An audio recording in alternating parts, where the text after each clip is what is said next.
আজি মাৰ্ঘেৰিটা আঞ্চলিক ছাত্ৰ সন্থাকে প্ৰমুখ কৰি 10টাকৈ জাতীয় জনগোষ্ঠীয় সংগঠন আৰু স্থানীয় ৰাইজৰ সহযোগত আমি মাৰ্ঘেৰিটা সমজিলা আয়ুক্তক এখন স্মাৰকপত্ৰ দিবলৈ আহিছোঁ। আৰু স্মাৰকপত্ৰ দিব অহা মূল বিষয়টোৱে হ'ল যে সিদিনাকৈ মাৰ্ঘেৰিটাত এটা অনাকাংক্ষিত ঘটনা ঘটিলে, নহ'বলগীয়া এটা ঘটনা সংঘটিত হ'ল। এজন কৰ্মৰত চিকিৎসকক নিজ কৰ্মস্থানৰ সন্মুখত মৰেল পুলিচিং হৈ গণপ্ৰহাৰৰ দৰে ঘটনা এটা আমি দেখিবলৈ পালোঁ। আৰু আমি আচলতে চিন্তিত হৈছোঁ, এজন চিকিৎসকৰ সুৰক্ষাক লৈ আমি চিন্তিত হৈছোঁ।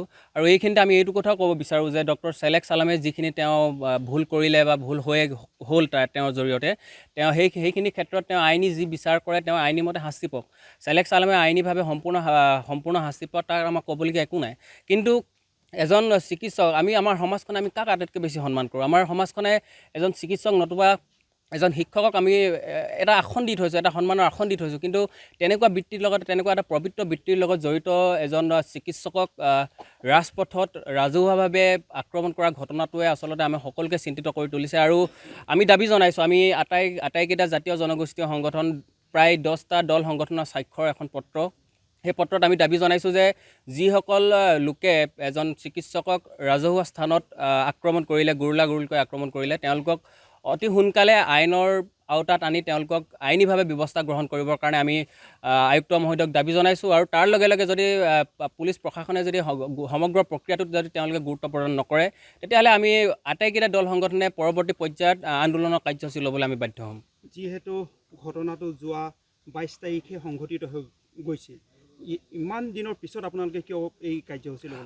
হয়, নিশ্চিতভাৱে আমি যিহেতু গোটেই সমগ্ৰ প্ৰক্ৰিয়াটো এটা আইনী মেৰ পাছত সোমাই আছে, যিহেতু সমগ্ৰ প্ৰক্ৰিয়াটো এটা মহামান্য ন্যায়ালয়ৰ দ্বাৰস্থ হৈ আছে, গতিকে সমগ্ৰ প্ৰক্ৰিয়াবোৰ আচলতে আমি দল সংগঠনকেইটা আলোচনা কৰোঁতে আমাক যথেষ্ট সময় প্ৰয়োজন হৈছে।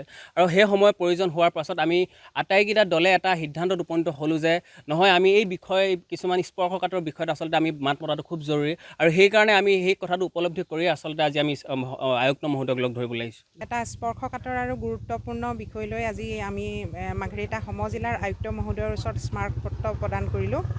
যোৱা 22 ফেব্ৰুৱাৰী তাৰিখে মাৰ্ঘেৰিটাৰ চিভিল হস্পিটেলৰ কৰ্মৰত চিকিৎসক ডক্টৰ চেলিক্স আলমৰ ওপৰত পাব্লিকভাৱে যি গণপ্ৰহাৰ কাৰ্য সংঘটিত হ'ল, সেইটো লৈ আমি সঁচাকৈয়ে দুখিত।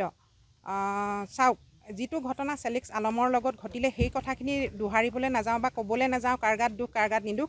ইতিমধ্যে যিহেতু এই ঘটনাটো আইনৰ ওচৰলৈ গৈছে, গতিকে আইনৰ মজিয়াত, আদালতৰ মজিয়াত এই ঘটনাখিনি কোন সত্যতা তাৰ নিৰূপণ কৰিব। আমি মাত্ৰ এটা কথাই ক'বলৈ আহিছোঁ, এতিয়া চেলিক্স আলমৰ ঘটনাক লৈ যিখিনি ঘটনা ঘটি গ'ল, তাৰ ফল ভুগিছে কোনে? আমি জনসাধাৰণে ভুগিছোঁ। আজি ডক্টৰ নাই চিভিলখনত, যিখন চিভিল গদগদাই থাকে পেচেণ্টে, সেই চিভিলখন আজি মানে মৰিশালি নিচিনা হৈছে। আৰু যিহেতু অৰ্থনৈতিকভাৱে এইটো আমাৰ চিভিলখনৰ আশে পাশে যিখিনি আমাৰ দোকান পোহাৰ আছে, সেইখিনিৰো এটা মানে সমস্যাত ভুগিবলগীয়া হৈছে।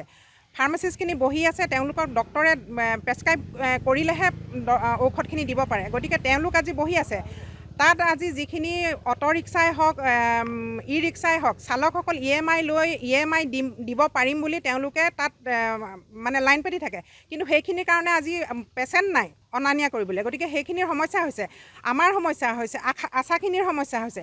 গতিকে এই সমস্যাখিনি আমি ভোগ কৰিছোঁ। প্ৰতিবাৰে মাৰ্ঘেৰিটাত এনেকুৱা ঘটনা আগতো ঘটি গৈছে। যিখিনি সংগঠনৰ ল'ৰাই আহি আজি মাৰ্ঘেৰিটাত এই চেলিক্স আলমৰ ওপৰত গণপ্ৰহাৰ কাম কৰিলেহি, সেইখিনি ল'ৰাই আগতেও আহি মাৰ্ঘেৰিটাত এনেকৈ উপদ্ৰৱ কৰিছে চিকিৎসকৰ ওপৰত। জন্ম মৃত্যু বিবাহ কোনেও ক'ব নোৱাৰে। চিকিৎসকৰ হাতত চিকিৎসকে চিকিৎসা কৰাৰ সময়ত যদি এজন ৰোগী মৰে, তাৰ বাবে দায়ী সেই চিকিৎসকজন কেতিয়াও হ'ব নোৱাৰে। কোনো চিকিৎসকে ৰোগীজন মাৰোঁ বুলি নামাৰে।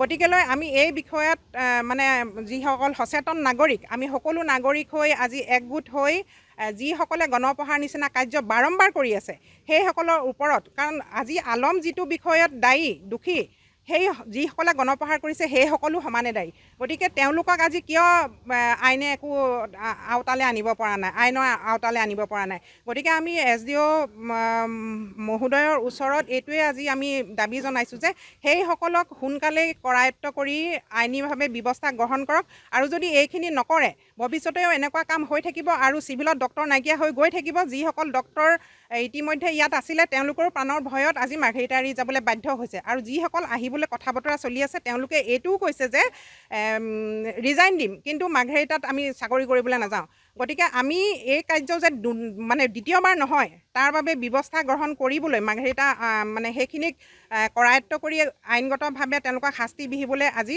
মাৰ্ঘেৰিটা চিভিলৰ ওচৰত আমি আহিছোঁ স্মাৰকপত্ৰ প্ৰদান কৰিছোঁ আৰু এইসকলৰ দাবী উত্থাপন কৰিছোঁ যিকোনো খবৰৰ বাবে যোগাযোগ কৰক 7099017330 লগতে 7099017110 নম্বৰত